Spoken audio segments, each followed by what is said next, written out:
Guess who's back? Okay, let's open a new one. This is from my previous attempt at doing this video. You guys will notice that this is not an animated video because this is easier to explain live without the animations and without the worry of the animations, and I would have gotten it out to you guys much faster if I didn't have to animate it. So realistically, we didn't animate it. You guys might also notice that I have a little bit of a lisp. That is temporary, I promise. Bear with me. Bear with it. I have something in my teeth right now, and I still wanted to record this video for you guys, so we're gonna bear with it, okay? Hopefully there's not a lot of S's that come up. That's not true, but we're gonna keep praying for it. Now we're doing if, forgot to grab my pen there. We're doing if, elif, else. Then hopefully we can do while and for. Okay, hopefully. Now you guys will notice that I am going to be opening idle a lot, and before you guys come after me and be like, what a hypocrite, you said to write everything down. Yes, I did. But for the sake of the speed of this video and for the sake of demonstrating how these work, I am not going to be writing everything down and then copying and pasting it into idle. That takes way too much time, and it just doesn't make logical sense. Now, in general, in Python, when you see a function and you don't know what it does, like for example, you saw an if function, okay? You saw a statement that said if x equals y. And you guys don't know what an if function is. Think about it. Think about it in terms of English, okay? I know, before you guys come after me, I know elif is going to be a hard one, okay? I know. But for most of them, like if and else and while and for, it's easy to reason it out in terms of logic. And I'm sorry to those of you guys that couldn't reason it out in terms of logic. I don't want to make you guys sound dumb. It just, maybe nobody has explained it to you guys that way. So let's go ahead and jump into if. Think of any if statement. If I were to read this one, it says if x is equal to y. We did equal to in lesson 2.2, or hopefully there is a lesson 2.2. At this point, I have not recorded it. But I am supposed to record it, and I am supposed to release it. So if I don't, two equal signs are used to compare two values. One equal sign is used to assign a value. Okay? So x equal to y. So let's say that in here we're comparing x and y. If x was equal to 5, 3, I guess. It just came out as a 3. That was supposed to be a 5. And that's not what it's supposed to be. And y is equal to 7. 3 does not equal 7. So this will not be true. Correct? This would be false. If now I said x equals y, then x now becomes equal to 7, and then now that becomes true. Now, why am I saying true, false, true, false, true, false, true, false? Let me tell you why. Because our little friend py, super easy drawing, by the way. 1, 2, 3, that's how many brain cells he has. Smiley face, and there's py. Yay, py. Okay. He will only follow this colon right here, means that the next line is going to be indented, okay? There'll be an indent. Everything underneath this will have an indent. This means that whatever is indented... okay, that was getting really annoying.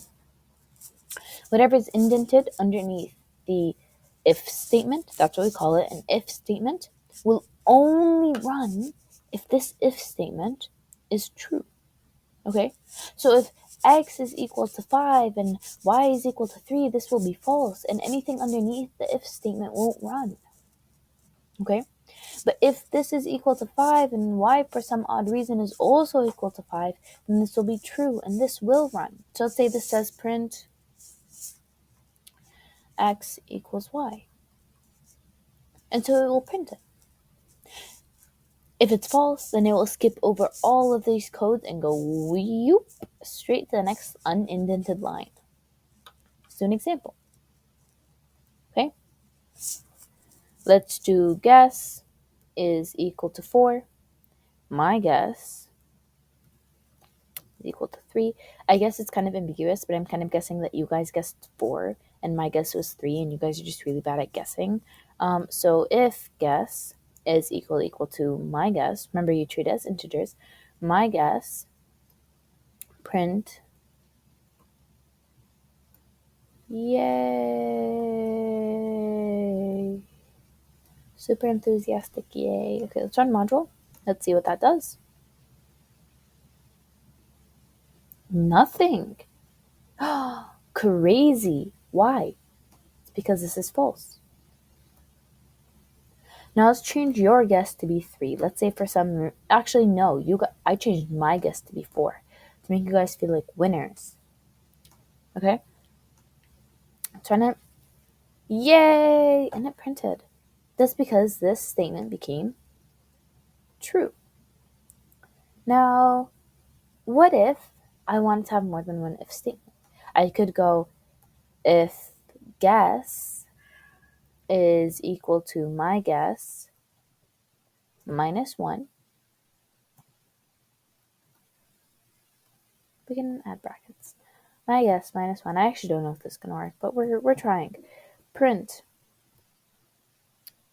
loser. This is super unfiltered. That's okay. Now let's make the my guess equal to 3. Let's run. I think I just said my guess. I meant guess. Oh, and it doesn't print anything. Oh, that's why. I didn't add equals equals. This is why I need to do this stuff live, because my mental processing. Oh, there it printed loser. That's you, by the way. Okay? So that works. That's amazing. Now, what if I printed if guess is equal to negative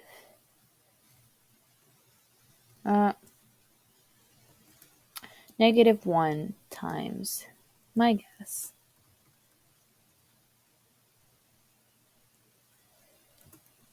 print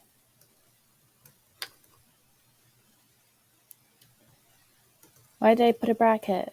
See, that's why I can't do this on my own. Print flip the sign. Okay, but then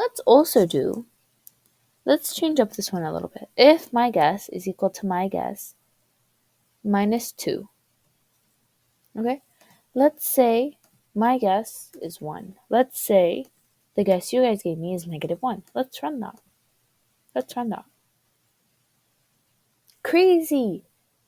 It gives me 2. It tells me loser, flip the sign. And I obviously spelled same. Guys, it's 1:15 a.m. Don't judge. Okay? I'm going to change that because otherwise my OCD won't let me. What do? I want it to stop here. If this statement is true, I want it to stop there. I don't want it to do the next statement. This is where our handy dandy elif tool comes in. Guys, this looks hectic. Please, rainbow. Elif. Oh. Okay. Elif literally stands for. Need a good color. Just give me a good color. Y'all already know I like purple. Else, if. Jam it together, you get elif. Which means that if the first if it's a lot of ifing. If the first if equals false, you can use the else if or the other if.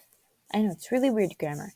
The other if and see if it's true. So let's try that out. Let's make this an elif. Let's make this an elif. Now, if we were to run, we should only get loser. Run module. Loser. We don't get the other one. Why? Because Python will skip this one. As soon as this one is true, it will skip all other elif statements. to save it time, so that if you have one variable that's dependent on the other, like for example, I want it to print filter sign only if their guess is more than 2 points away from mine. That's it. Then if this one is false, then only at that point this one can be true. Okay? You note this because they will ask you this. They'll be like, are you sure you want to use an if or an elif statement? Right?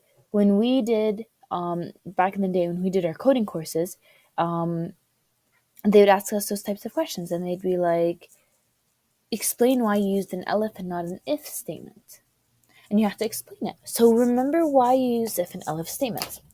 Now let's say you entered a number that is gravely wrong, like -17. Right? And I want to tell you that you have lost all hope. I can use an else statement, which means anything else that you input, any other number, any other option, they all equal the same thing. They're not what I'm looking for. They equal, you lost big time. Okay? I'm going to change this to so close, yet so far away. It's okay to be savage. Okay. This means that I don't have to write 100 elif statements for all the possible possibilities that somebody can enter their guess as. I just run, and look what it's going to print. You lost big time. Why? Because -17 is not equal to 1. -17 is not equal to 1 minus 2. -17 is not equal to 1 times -1.